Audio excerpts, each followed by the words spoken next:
신약성경 누가복음 19장 37절에서 42절 말씀입니다.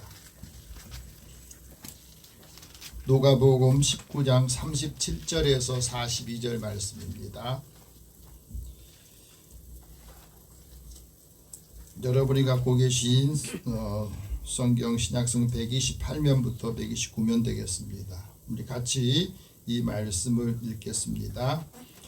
이미 감람산 내리막길에 가까이 오심에 제자의 온 무리가 자기들이 본 바 모든 능한 일로 인하여 기뻐하며 큰 소리로 하나님을 찬양하여 이르되 찬송하리로다. 주의 이름으로 오시는 왕이여 하늘에는 평화요 가장 높은 곳에는 영광이로다 하니 무리 중 어떤 바리새인들이 말하되 선생이여 당신의 제자들을 책망하소서 하거늘 대답하여 이르시되 내가 너희에게 말하노니 만일 이 사람들이 침묵하면 돌들이 소리를 지르리라 하시니라. 가까이 오사 성을 보시고 우시며 이르시되 너도 오늘 평화에 관한 일을 알았더라면 좋았을 뻔하였거니와 지금 내 눈에 숨겨졌도다. 아멘. 잠깐 기도하겠습니다. 살아계신 하나님, 주의 은혜를 사모하는 저희들의 마음에 하나님이 늘 함께해 주시고 그리스도의 사랑의 법을 이루도록 인도하여 주옵소서. 우리의 눈을 열어서 하나님의 은혜를 알게 하시고 보게 하여 주시며 그리스도의 사랑을 함께 받고 나누어 주게 하여 주옵소서. 오늘도 주의 말씀을 들을 때 듣는 마음을 주시고 하나님의 지혜와 능력이 믿음 안에서 살아가는 모든 성도들의 삶에 그 자리에서 함께 임하도록 역사하여 주옵소서. 모든 것을 다 주님 앞에 맡기고 의탁하오며 예수님의 이름으로 기도드립니다. 아멘. 우리 옆에 계신 분에게 서로 인사 나눕시다. 하나님 당신을 사랑하십니다. 하나님 은혜가 함께하기를 축복합니다. 하나님 은혜가 함께하기를 축복합니다. 만나서 반갑습니다. 만나서 반갑습니다. 네. 세상 사람들이 다들 성공하고 싶어 해요. 어떻게 하면 좀 더 잘 살고 행복할까 하는 것에 대한 고민을 다 갖고 있습니다. 그래서 시중에 가면은 성공하게 대한 책들이 굉장히 많이 나와 있어요. 근데 책을 본다고 해서 성공한 건 아닌데 그래도 원리는 알아야 된다 하는 겁니다. 세상 사람들한테 성공 철학 또 성공 원리를 가르쳐 주면서 변화를 이끌어준 짐 론이라는 분이 있습니다. 이분이 쓴 책 가운데 내 영혼을 담는 인생의 사계절이라고 하는 책에 보면 이런 이야기가 있어요. 지금은 봄이잖아요. 그런데 지금 내 인생에서 계절은 어디에 와 있는가 하는 것을 한번 생각해 보라는 거예요. 봄이라고 하는 것은 기회의 시기다. 우정의 시기이기도 하고 사랑의 시기요 또 생각하는 시기다. 우리의 삶을 변화시킬 수 있는 기회의 시기다는 겁니다. 근데 이 기회에 주어진 기회에 꼭 해야 될 게 바로 행동의 씨앗을 뿌리는 것이다. 봄에 씨앗을 뿌려야 가을에 결실할 때 수확물이 생긴다는 겁니다.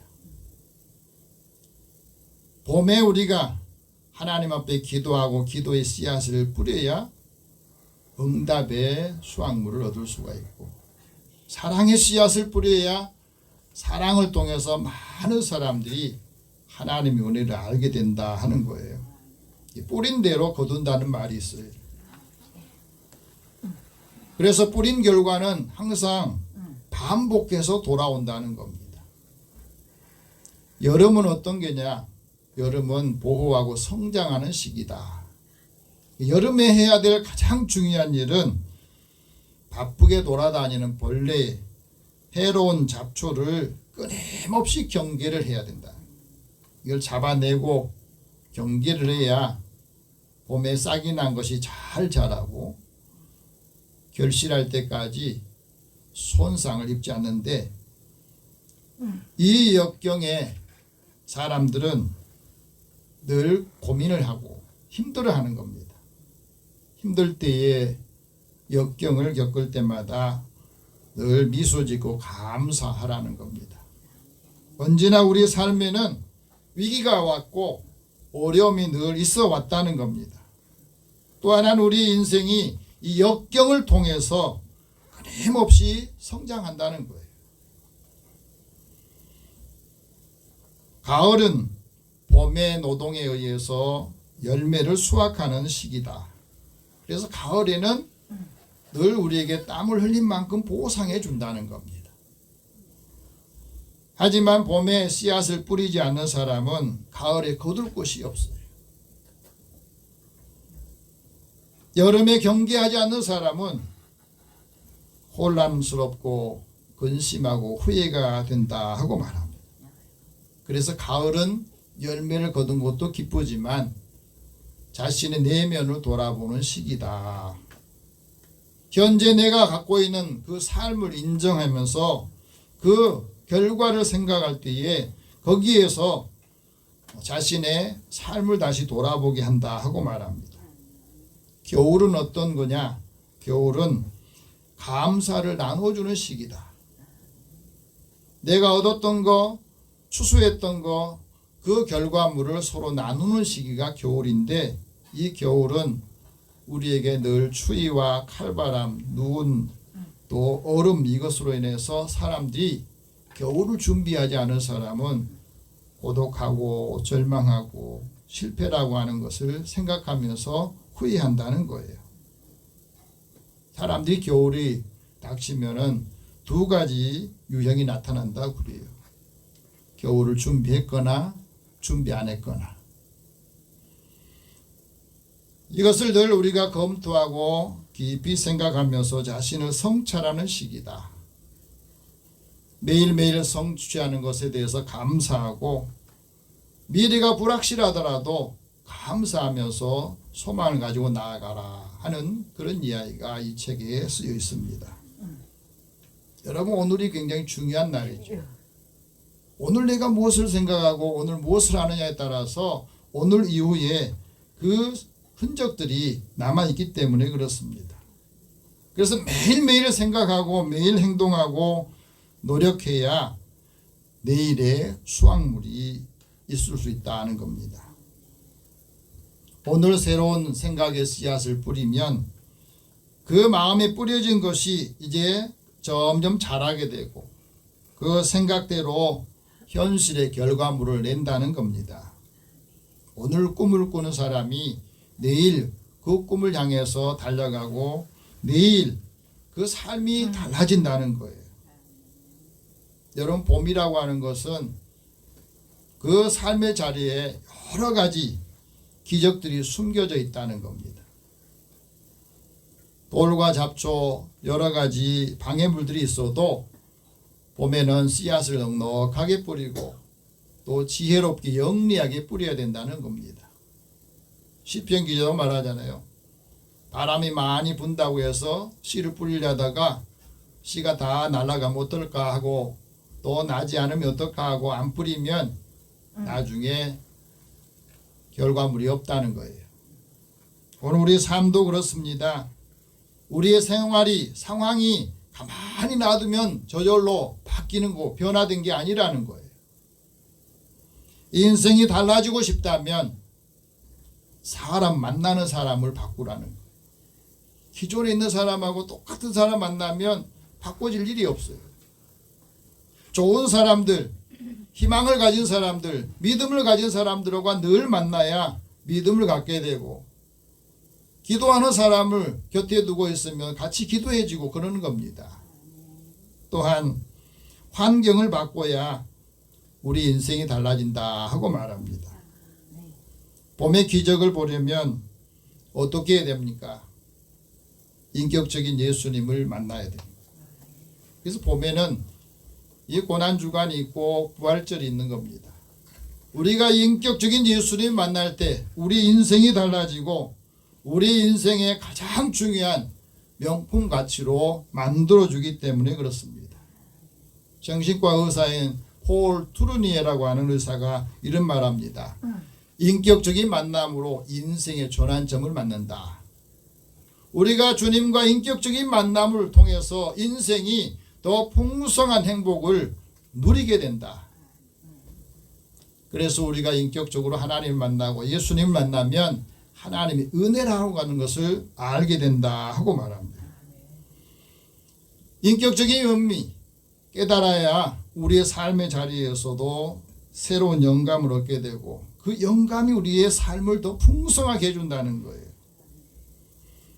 우리의 삶을 더 긍정적으로 바라보게 되고 또 우리의 생활이 나아질 때마다 우리 자아가 점점 더 성장해진다는. 칼 로저스라고 하는 이 심리학자는 그런 말을 합니다. 정말로 인격이 훌륭한 사람들에게는 4가지의 특성이 있대요. 그 첫 번째 특성은 자기를 자랑하지 않고 남을 인정해주고 존중해준다는 거예요. 두 번째는 자기 생각대로 말하고 아주 솔직하게 순수하게 늘 말하는 그 마음을 갖고 있다 하는 겁니다. 세 번째는 상대방 입장을 헤아리면서 말하는 사려가 있다. 내 마음대로 한 게 아니라 상대방 입장을 생각해 주면서 말을 한다는 거예요. 네 번째는 다른 사람 일을 전적으로 맡기는 믿음이 있다는 거예요. 남에게 못 맡기는 사람은 믿지 않기 때문에 그런 거거든. 우리가 살아가면서 예수님을 인격적으로 만날 때에 우리는 삶이 행복하고 기쁨이 충만하게 있다는 것을 말해줍니다. 오늘은 종료주일인데 종료주일은 예수님께서 예루살렘에 입성하는 날이에요. 세상의 왕들은 백마를 타고 사람들이 환호를 받으면서 당당하게 입성하지만 예수님께서는 새끼 나귀를 타시고 평화의 왕으로 예루살렘에 들어오셨습니다. 그때 많은 군중들이 종려나무 가지를 흔들면서 예수님을 환호하면서 환영하면서 이렇게 외칩니다. 호산나 다윗의 자손이여 찬송하리로다. 주의 이름으로 오시는 이여 가장 높은 곳에서 호산나를 외칩니다. 이때 많은 사람들이 왜 종려나무 가지를 흔들었을까? 종려나무는 레위기서에 보니까 초막절에 하나님 앞에 이래 동안 이 절기를 지키는데 7일 동안 즐거워하면서 이 종려나무 가지를 흔들면서 즐거워하면서 하나님 앞에 이 절기를 지켰다는 기록이 나옵니다. 군중들이 예수님을 맞이하면서 자신의 겉옷을 예수님의 오실 동안을 퍼레이드 하도록 자신의 옷을 벗어가지고 길에다가 펼쳐놨어요. 오늘 우리가 종료주일을 맞고 있지만 우리가 예수님을 맞이하기 위해서 내 가장 소중한 옷을 그 길에다 펼쳐놓고 주님께서 이 길로 오십시오 하고 그런 마음으로 우리가 종료주일을 맞고 있는가 하는 것을 한번 살펴보시고 종료주일에 우리가 예수님을 맞이하기 위해서 무엇을 해야 되는가? 예수님께서 이미 감람산 내리막길로 가까이 오셨을 때에 제자들이 예수님을 맞이하면서 기뻐하고 큰 소리로 찬양했다고 했습니다. 37절 같이 한번 다시 읽어봅시다. 이미 감람산 내리막길에 가까이 오심에 제자의 온 무리가 자기들이 본 바 모든 능한 일로 인해 기뻐하며 큰 소리로 하나님을 찬양하며 예수님이 오신 것을 하나님을 맞이하는 것처럼 아주 큰 기쁨과 또 찬양하면서 맞이했다 하고 말합니다. 제자들이 예수님을 이렇게 크게 기뻐하면서 맞이했던 그 근거가 뭐냐면 예수님을 통해서 우리가 하나님의 영광을 보기를 원했다는 거예요. 예수님을 통해서 하나님의 영광과 하나님의 기쁨을 다시 회복하기를 원했습니다. 왜 그랬어요? 하나님께서 예수님 이 땅에 보내실 때 참 빛으로 보냈는데 세상 사람들이 이 빛을 보고도 예수님을 받아들이지 않고 예수님을 알지 못했던 겁니다. 하지만 예수님을 영접하고 예수님을 환영한 사람들에게는 영접하는 그 사람들에게 하나님의 자녀가 되는 그 권세를 주셨다고 그랬습니다. 그래서 하나님의 영광을 보도록 하셨습니다. 그래서 우리는 하나님을 믿고 예수님을 통해서 하나님의 영광을 얻게 되고 거기에 하나님의 은혜와 진리가 충만하다는 겁니다. 여러분, 우리 은혜를 사모하는 우리들에게 하나님께서 은혜와 진리가 충만하기를 원합니다. 이것을 우리가 갖고 있어야 항상 우리가 당당해지고 자신감을 갖고 사는 거예요. 사도 바울은 하나님의 자녀가 된 것을 통해서 우리에게 늘 범사에 감사하라, 쉬지 말고 기도하라, 항상 기뻐하라, 이것이 하나님의 뜻이라고 말했어요. 하나님 뜻은 우리가 예수 안에서 거룩하게 사는 것을 말해요. 제자들이 예수님을 맞이하면서 하나님을 찬양합니다. 우리가 찬양할 때 가장 중요한 것은 이 찬양의 근거를 알아요. 하나님은 찬양 받으시기에 합당하신 것이고 우리는 하나님 앞에 찬송을 드려야 될 가장 중요한 사람들입니다. 그래서 찬양할 때는 마음으로 찬양하고 영으로 찬양해야 우리 심령이 새로워지고 감동을 받고 심령이 변화를 받는 겁니다. 찬송으로 감사하며 예배드릴 때에 하나님은 정말 위대하시구나 하는 것을 알게 돼요. 우리가 드린 찬양의 가치가 얼마나 된 줄 아세요? 시편 기자는 황소를 드리는 것보다 하나님 우리가 찬양하는 것 더 기쁘시게 받으신대요. 황소의 값어치가 얼마나 되겠습니까?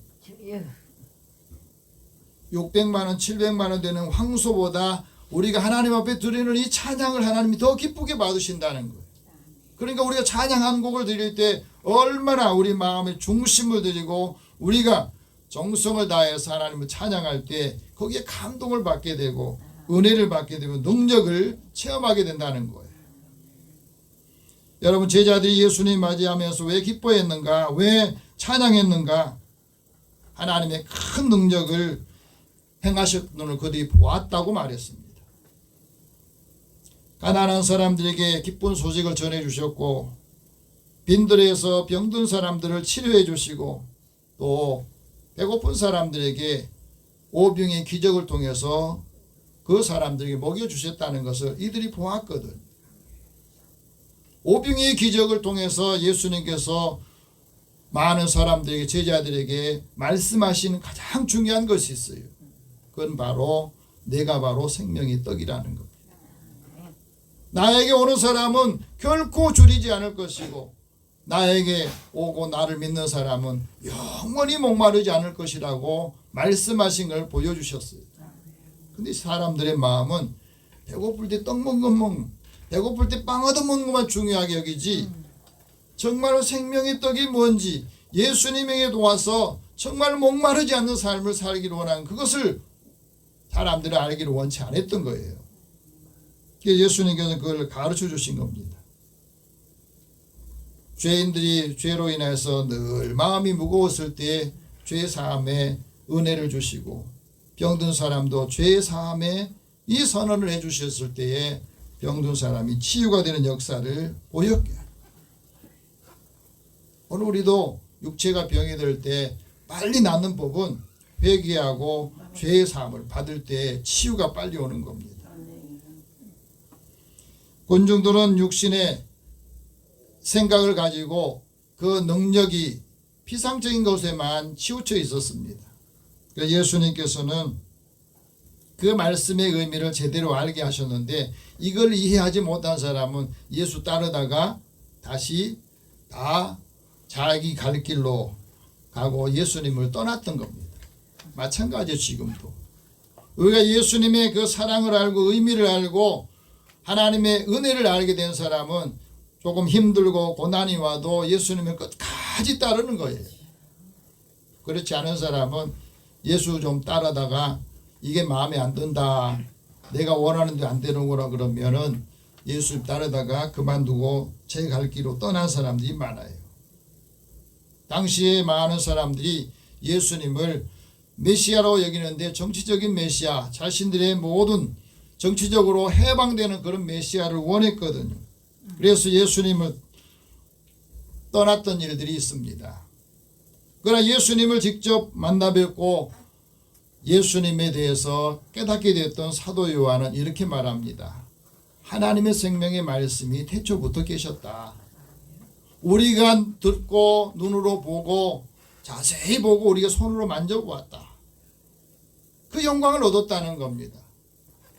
그래서 이것을 여러분들한테 전한다. 그 이유가 하나님이 함께 계시다고 하는 것을 우리에게 나타내 주셨고, 우리가 보고 들은 것을 이제 여러분들에게 나타내서 하나님이 우리와 함께 하시는 것, 사귐이 있다는 것을 여러분도 알기를 원하고 예수 안에서 같이 누리기를 원하셔서 우리가 전한다는 거예요.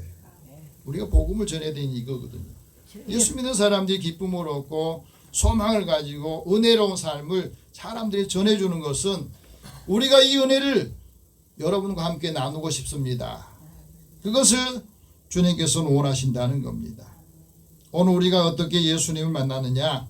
생명의 말씀을 통해서 예수님을 만납니다. 제자들이 생명의 예수님을 생생하게 증거했던 것처럼 오늘 우리도 이 말씀을 듣고 생생한 이 말씀을 사람들에게 증거하기를 원해요. 각자 자기의 위치에서 하나님을 만난 사람들이 증거하는 겁니다.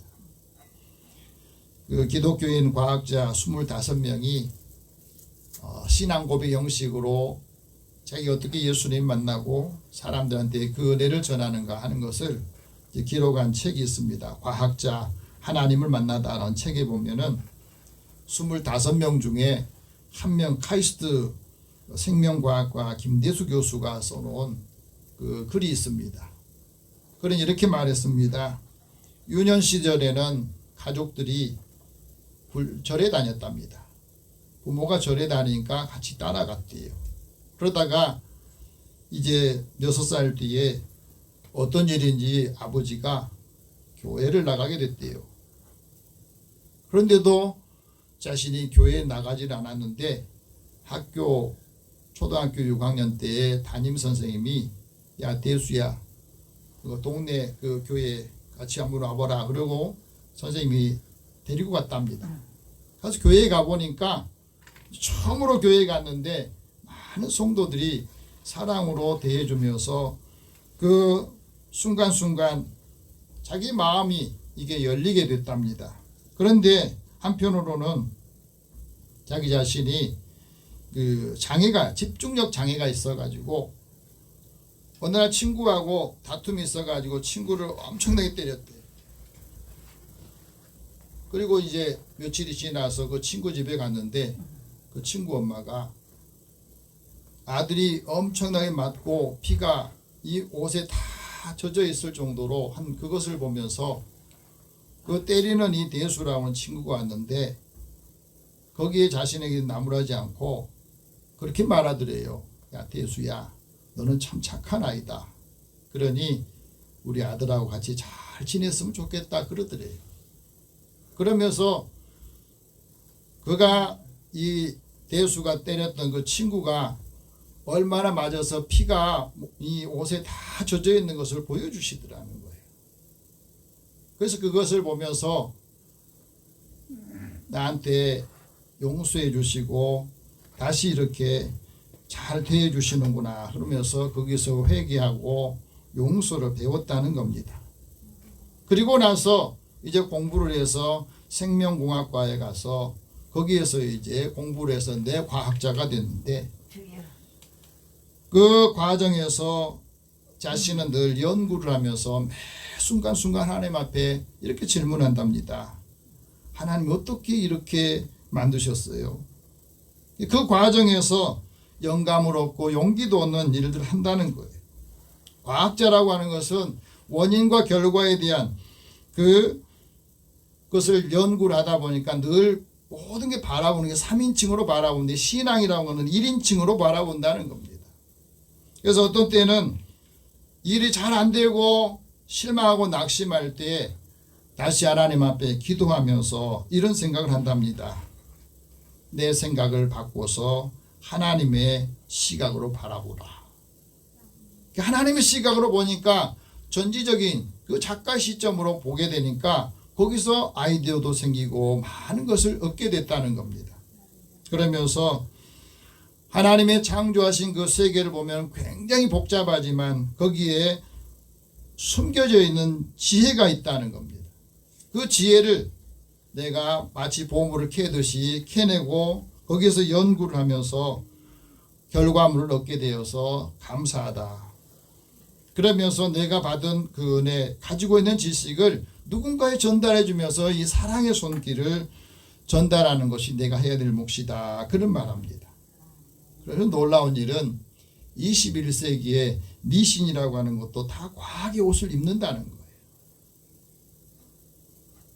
미신을 사람들이 싫어하면서도 왜 자꾸 가느냐면 과학의 옷을 입고 있다는 겁니다. 지금 현재는. 그래서 늘 우리가 경계해야 된다 하고 말해요. 여러분, 우리가 살아가면서 하나님의 말씀을 보면서도 우리가 믿음으로 살면서 우리가 어떻게 하나님을 찬송하고 주를 찬송했느냐, 주의 이름으로 오신 왕을 찬송한다고 오늘 말씀합니다. 38절 같이 봅시다. 이르되 찬송하려다 주의 이름으로 오시는 왕이여, 하늘에는 평화요 가장 높은 곳에는 영광이로다.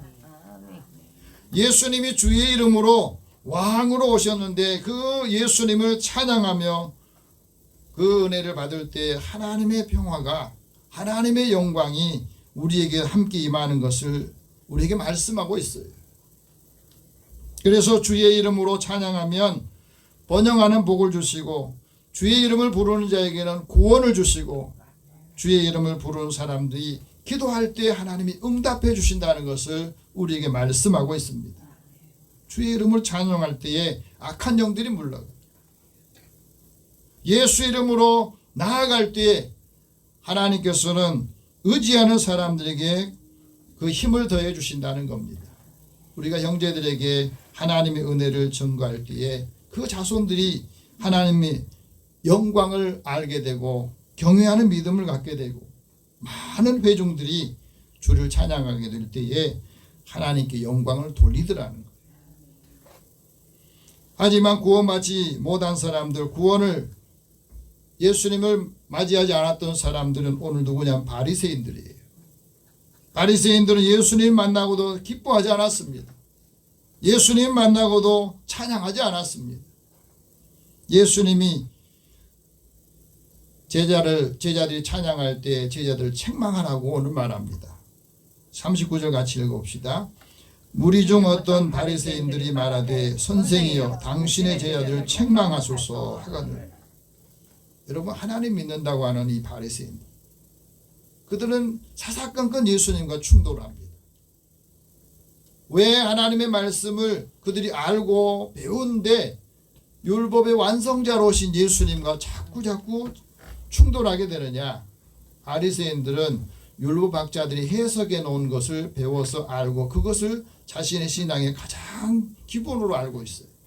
그러다 보니까 하나님께서 지금 하시고자 하는 그 말씀보다 학자들이 가르쳐준 그 지식에 매여 있기 때문에 예수님에 대해서 시기하고 예수님이 하던 모든 일을 비판하고 비난하고 했던 것이거든요.